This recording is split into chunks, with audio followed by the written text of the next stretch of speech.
So I found this Budweiser clock on eBay. It was really inexpensive. It was advertised as working, and I'm kind of fond of advertising clocks, so I figured I'd get it.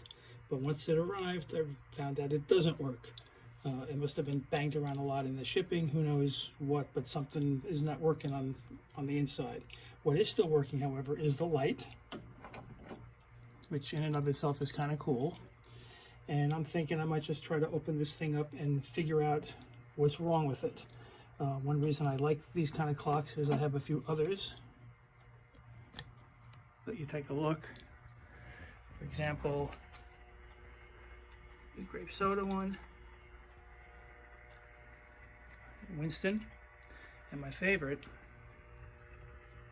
is a Rheingold beer, which, living in New York, this is a beer when I was a kid back in the late 50s, early 60s, that my grandfather would give me sips of. So anyway, let's see what we can do with this Rheingold clock, Budweiser. And we'll go step by step with it. What I'm going to do is just turn this over and start taking it apart. I have a couple of screws holding the frame in here and here, also here.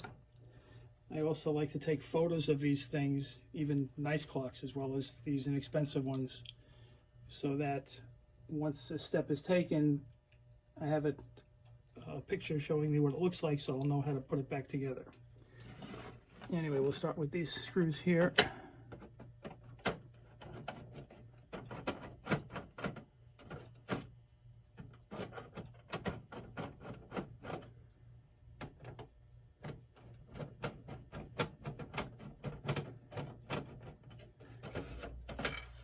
And come out with this little metal strip to hold it down.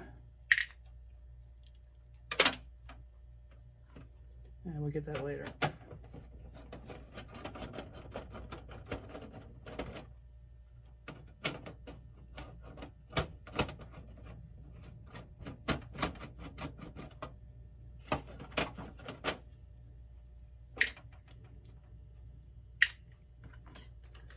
And let's see what happens when we pick this out of here.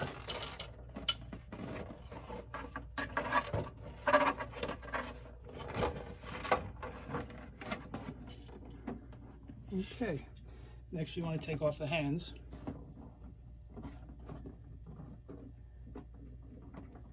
It easily unscrews. One, two. And now the face. So here's what we have. This is, I guess the motor is in here. Here are the lights. I unplugged it already. And the other screw we dropped is over here. So what I'm going to look to do first is remove the motor from this housing. Looks as if it's being held in just by these two screws. I'll take that out and then we'll come back and see where we're at. Okay, took out the first screw.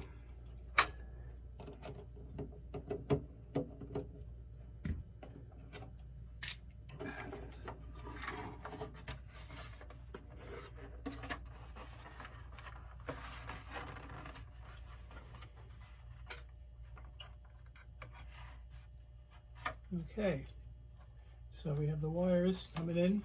It splits off, looks like two are going to the light.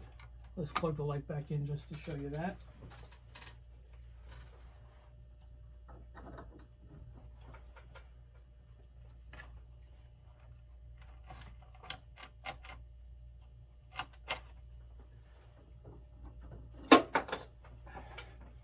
But there seems to be nothing happening in the motor.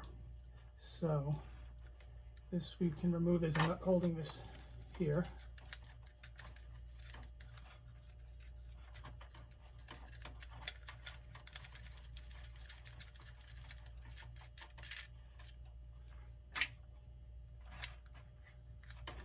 And then we have this little housing.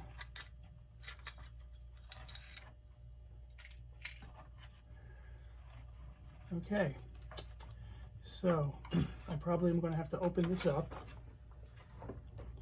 4 small nuts are holding it together. The name on it It says land shear, made in USA, type XL7.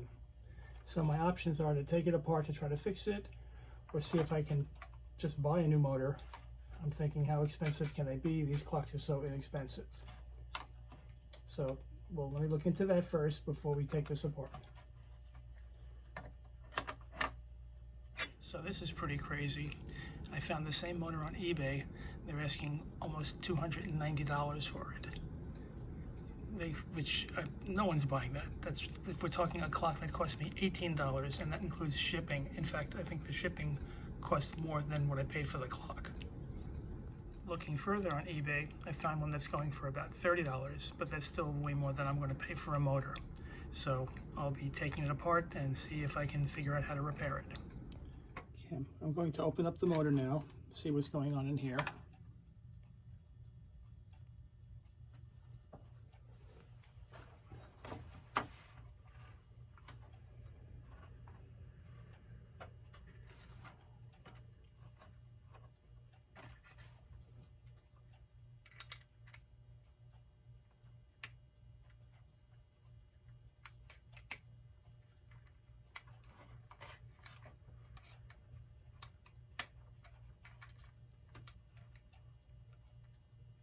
Okay, I've loosened all 4 nuts. I'm going to remove them and then see how this comes apart.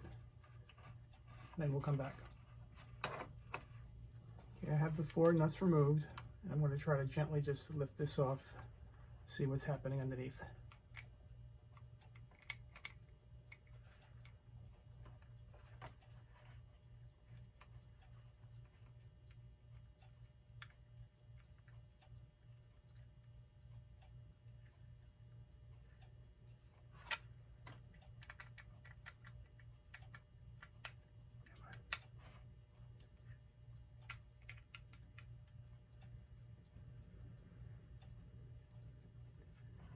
Okay, the first thing I'm going to do is take a couple of photos of these gears so I know exactly what position they're in, because I'm going to take them off to clean them, I assume. They're pretty oiled up. So let me put that aside and put it aside somehow so that I don't disturb them.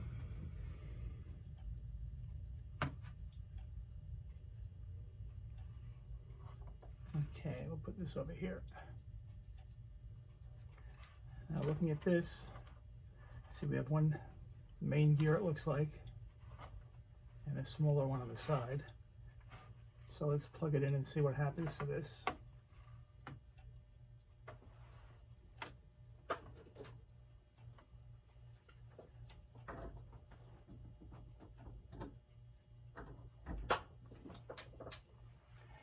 And look at that, it's spinning.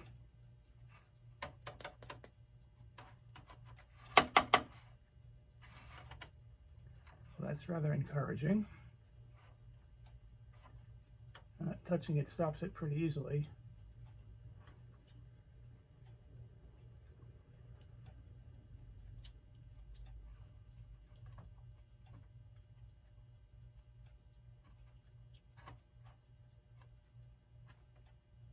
In fact, when you touch it, it seems to reverse itself. So I really don't know which way is forward and which way is back.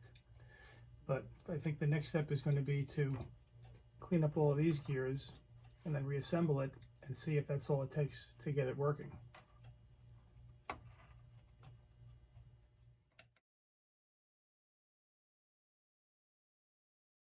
I've cleaned up all the gears. I reassembled it back into the housing, plugged it in, and I seated the minute hand, and I've let it sit for a few minutes now. It stopped moving. So I'm going to have to open it up and this time try to get into where the gears are and see what's up with that. I've taken it apart again, and I really can't figure out how to open this up to get in here to access the gears for pretty much cleaning and lubricating. One thing that I've done on older clocks to repair, such as Hammonds or Telecrons, once you get to the rotor, you place a little hole in it to drain out all the old oil and put in some fresh oil. I can try that with this motor.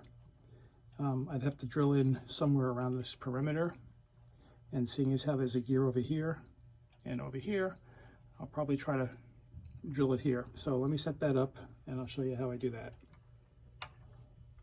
I realized in looking further that before I even try to put a hole in here to get out the old oil and put in some new oil, is that this unit is not sealed.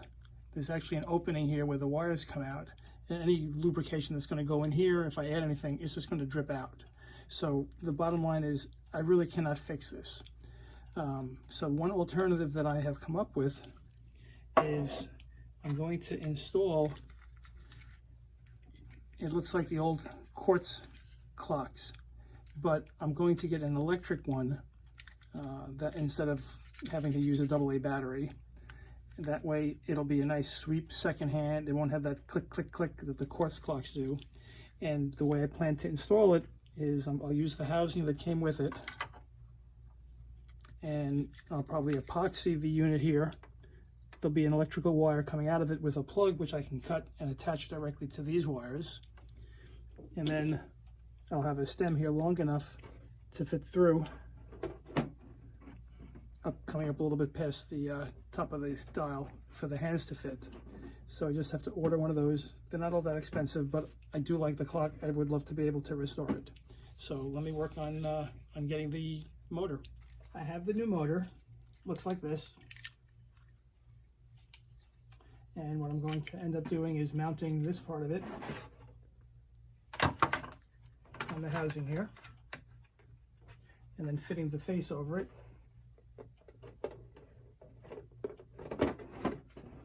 And this sticks up enough that it's going to be fine as far as holding the hands.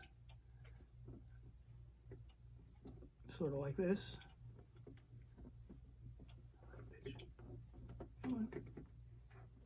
There you go. So that's going to work out fine. One thing I did notice, however, when I was talking about cutting the wires and attaching it directly here, is that there's a transformer here. This motor doesn't really take 110 volts, so I cannot cut this wire. But I can take the female end of a extension cord, which I can cut, plug that here, and that wire I could then split and attach to these two wires. So the next step is going to be mounting this, getting it lined up properly, and then adapting this plug to these wires. What I've done is I positioned the new motor on the housing, lined it up properly with the clock face, and then secured it with some painter's tape so that I could epoxy it underneath. Hard to see, but I laid epoxy in around the edges here. So this is on really quite well right now. It's not moving, and I don't need to disturb the painter's tape any longer. I then picked up a female plug, which I attached to the plug that came with the motor, added a power cord, wired it in to where the light control is, and then secured all these extraneous wires with some Gorilla tape, which is really strong. This is not going to move anywhere. And let's plug it in and make sure that the lights are working.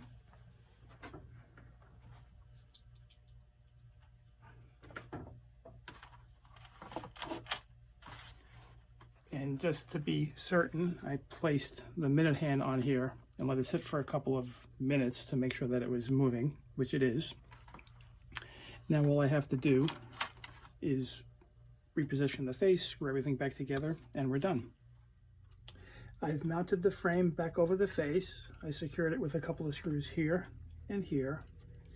And this is what the finished product looks like.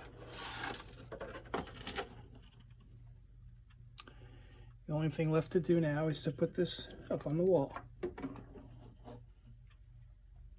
And here you have it, mounted and fully working. It joins the collection.